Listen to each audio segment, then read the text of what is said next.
बिस्मिल्लाहिर्रहमानिर्रहीम। स्टूडेंट्स, आज हमारा लेक्चर नंबर 13 है, चैप्टर नंबर 6 का एक्सरसाइज 6.8 और इसके थ्योरम्स पढ़ेंगे। और इस एक्सरसाइज में हमारा टॉपिक होगा सम ऑफ ज्योमेट्रिक प्रोग्रेशन। इसमें हम सम का फार्मूला सीखेंगे। हाँ जी, फर्स्ट थ्योरम पढ़ते हैं। हमारे पास एस एन बराबर है A1 r⁻n−1 divided by r−1 r mod value greater than 1। और सेकंड फार्मूला है S n is equal to A1 1 - r⁻n divided by 1 - r और आर मोड आपके पास है लेस देन 1।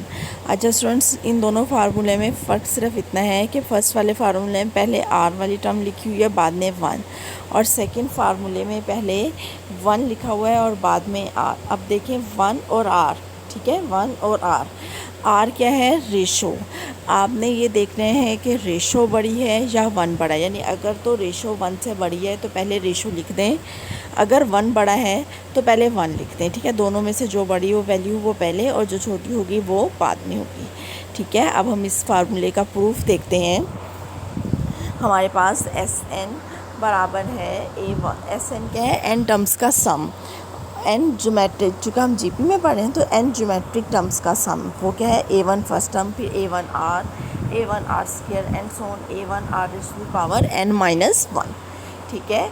अब आपने क्या करना है, दोनों तरफ 1 - r से मल्टीप्लाई करते हैं। जब आप राइट साइड पे 1 - r से मल्टीप्लाई करेंगे ना, पहले आप 1 से मल्टीप्लाई करेंगे सारे फैक्टर्स को, फिर r से, ठीक है। फिर आप देखेंगे पहला और आखिरी फैक्टर रह जाएगा, बाकी सारे एक प्लस वाली टर्म होगी, एक नेगेटिव, एक प्लस वाली, एक माइनस वाली, सारी आपस में हो जाएंगी कैंसिल। अब आपके पास क्या बचा? A1 और A1 माइनस A1 r⁻n बचा आपके पास, ठीक है। इसमें से A1 कॉमन ले लें, 1 - r⁻n, और SN के साथ क्या लिखा होता? 1 - r को इक्वल के साइड पे ले जाके डिवाइड कर दें। SN का फार्मूला प्रूफ हो गया। ये आपके पास कौन सा फार्मूला प्रूफ किया? सेकंड वाला। अगर आपने फर्स्ट वाला करना है ना, जिस तरह हमने सेकंड वाले में 1 - r से मल्टीप्लाई किया, आप r-1 से मल्टीप्लाई करेंगे तो फर्स्ट वाला आ जाएगा, ठीक है। अब इसका दूसरा ये वाला फार्मूला है हमारे पास इन फाइनाइट ज्योमेट्रिक सम के लिए, यानी कि हमें नंबर ऑफ़ टर्म्स का पता होगा कि कितनी है, तब हम इस फार्मूले को यूज़ करेंगे, ठीक है। अब हम सेकंड देखें। हमारे पास एस इन्फिनिटी बराबर है A1 r-1, ठीक है। अगर हमारे पास इनफाइनाइट टर्म्स होंगी, यानी कि हमें नंबर ऑफ़ टर्म्स नहीं पता एंड सो ऑन लिखा हो, तो हम ये सेकंड वाला फार्मूला यूज़ करेंगे, ठीक है। हमारे पास है फार्मूला है एस एन का, ठीक है। हमने वो फार्मूला लिख दिया। एस एन के फार्मूले में आपने क्या करना है कि इसको लिमिट लेनी है एन अप्रोचेस टू इन्फिनिटी, ठीक है। A1 को बाहर लिख दें, 1 के नीचे भी 1 - r लिख दें, और r⁻n के नीचे भी 1 - r लिख दें। लिमिट आपके पास क्या है? n approaches to infinity. जब आप limit n approach to infinity करेंगे, ठीक है, आपके पास सेकंड टर्म हो जाएगी 0 और 1/1 - r बचेगा। तो आपके पास यहाँ से प्रूव हो गया कि s इन्फिनिटी बराबर है A1 डिवाइडेड बाई 1 - r, ठीक है स्टूडेंट्स। अब हम एक्सरसाइज की तरफ आते हैं। फर्स्ट क्वेश्चन है आपके पास, सम द सीरीज़ 15 टर्म्स का आपने सम फाइंड आउट करना of the geometric sequence. Sum the 15 terms of the geometric sequence 1/3, 1/9 and so on, ठीक है। अब आपके पास कितनी टर्म्स हैं? 15 टर्म्स हैं, तो n आपने लिख लिया 15। फर्स्ट टर्म क्या है? 1। रेशो कैसे निकालेंगे? 1/3 पे चाहे 1 को डिवाइड कर दो, चाहे 1/9 पे 1 को डिवाइड कर दो, ठीक है। आपके पास ऐसे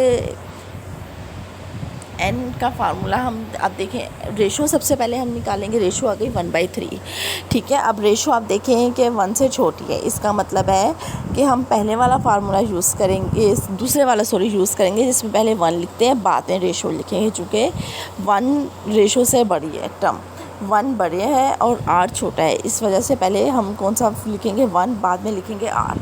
तो आपके पास एस एन का फार्मूला है A1 1 - r⁻n divided by 1 - r।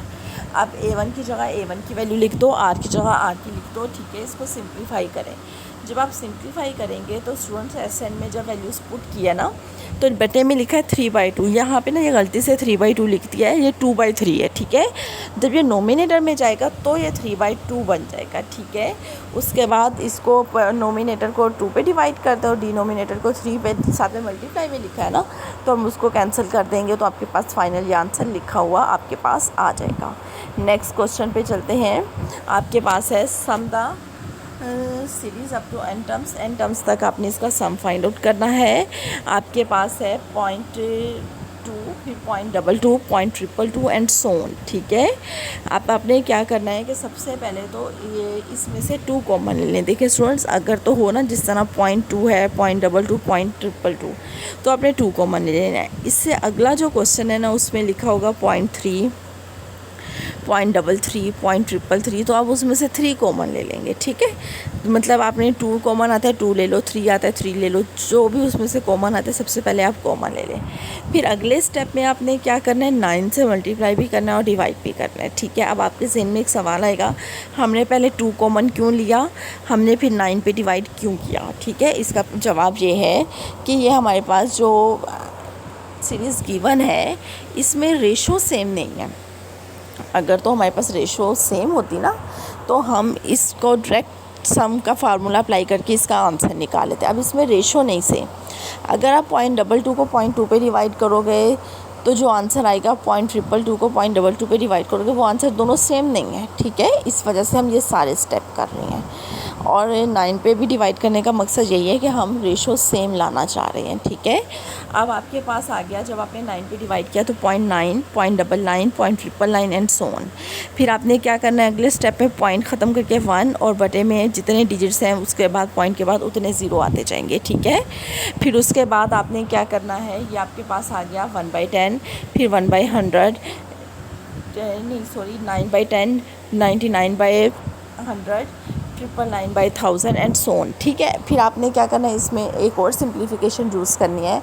अगर आप 1 - 1/10 करते हैं, 1 - 1/10, तो भी आपके पास 9/10 आ जाएगा। फिर आप 1 - 1/100 करेंगे तो 99/100 आ जाएगा। फिर आप 1 - 1/1000 करेंगे तो 999/1000 एंड सो ऑन आ जाएगा। ये सारे स्टेप हम सेम रेशो लाने के लिए कर रहे हैं। फिर आपने क्या करना है, 1 वाली टर्म को अलग कर लेना है और बाकी टर्म्स को अलग कर लेना है, ठीक है। आपके सामने लिखा हुआ है, आप देख सकते हैं। अब देखिए 1 जितनी दफ़ा ऐड होता है ना उतना उसका आंसर आ जाता है। अगर 3 दफ़ा ऐड हो रहा है, 3 टाइम्स ऐड हो रहा है तो 3 आ जाएगा 1। अगर 4 टाइम्स ऐड हो रहा है तो 4 आ जाएगा। इसी तरह अगर n टाइम्स ऐड हो रहा है तो आंसर क्या आ जाएगा, n आ जाएगा आपके पास, ठीक है। ये पहला आंसर तो आ गया n। अब दूसरा आपके पास जो दूसरे ब्रैकेट में लिखा हुआ है वो है 1/10, 1/100, 1/1000 एंड सो ऑन, ठीक है। अब यहाँ पे रेशो सेम आ गई है। अब हमने जो पीछे फार्मूला पढ़ा है, अब हम वो वाला फार्मूला इस पर अप्लाई करके इसका सम फाइंड आउट कर सकते हैं, ठीक है स्टूडेंट्स। A1 इसमें क्या होगा, जो ब्रैकेट के अंदर है ना हम उसको सॉल्व कर रहे हैं। 1/10, ठीक है, रेशो है वो भी 1/10 है। अब 1/10 स्मॉलर देन 1, यानी 1 से छोटा है, इसका मतलब पहले 1 लिखेंगे बाद में r। अब आपके पास फार्मूला लिखा हुआ है, A1 की जगह A1 की वैल्यू, R की जगह R की वैल्यू पुट कर दी, ठीक है स्टूडेंट्स। फिर आपने इसको सिंप्लीफाई किया, इजीली ये सिंप्लीफाई हो जाएगा और फाइनल आपके पास आंसर आ जाएगा, ठीक है। नेक्स्ट क्वेश्चन पे चलते हैं। आज का लास्ट क्वेश्चन है, क्वेश्चन नंबर 3 है, sum the n terms the series के n टर्म्स का आपने सम निकालना है। पहली टर्म है 1, दूसरी है a + b, फिर तीसरी है a² + ab + b²। इस तरह का भी क्वेश्चन स्टूडेंट्स रिपीट होगा, ठीक है। इस तरह के फैक्टर्स होंगे जिसमें सेम लाजमी नहीं है a b, अब अगले में वो k की फॉर्म में होगा। तो आपने इसमें क्या लानी है, सेम रेशो। अब सेम रेशो अभी भी नहीं है। अब इसमें सेम रेशो कैसे बन सकती है, अगर आप a - b से मल्टीप्लाई और डिवाइड कर दो। देखो जो डिवाइड किया वो बाहर लिख दिया, जो मल्टीप्लाई किया, जब आपने पहले फैक्टर से 1 से मल्टीप्लाई किया तो a - b आ गया। जब आपने a + b से a - b को मल्टीप्लाई किया तो a² - b² आ गया। फिर अगले वाले फैक्टर से किया तो a³ - b³ आ गया, ठीक है। इतने ही फैक्टर लिखे। आगे अगर लिखना चाहो तो a⁴ - b⁴ तक आ जाएगा, ठीक है।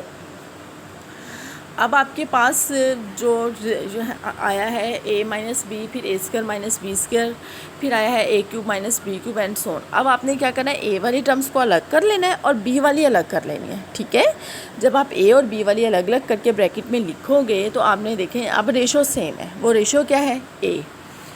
पहले वाले में दूसरे वाले में है b।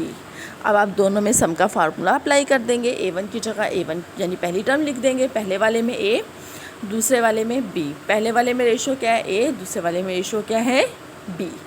ठीक है, एलसीएम ले लेंगे।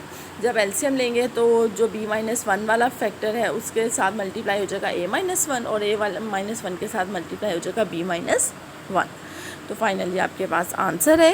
रिमेनिंग क्वेश्चन इंशाल्लाह नेक्स्ट लेक्चर में करेंगे।